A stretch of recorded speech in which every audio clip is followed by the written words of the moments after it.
அன்பு நிறைய மாணவர்களுக்கு வணக்கம். ட்ரிக்னாமெட்ரியில் எக்ஸாம்பிள் 6.4 பார்க்கலாம். ட்ரிக்னாமெட்ரியோட பேசிக்கை மேலே ஐ பட்டனில் கொடுத்துருக்கேன், பார்த்து தெரிஞ்சுக்கோங்க. வாங்க சமக்கு போகலாம்.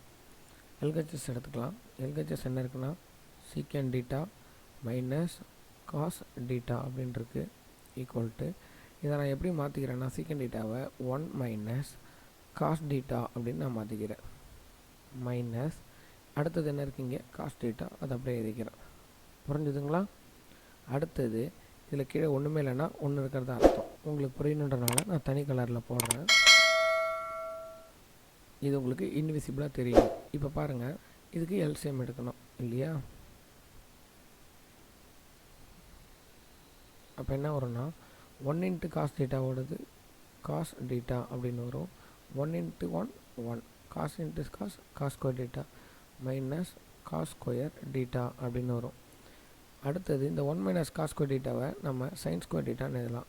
அப்போனா sine square theta divided by cos theta.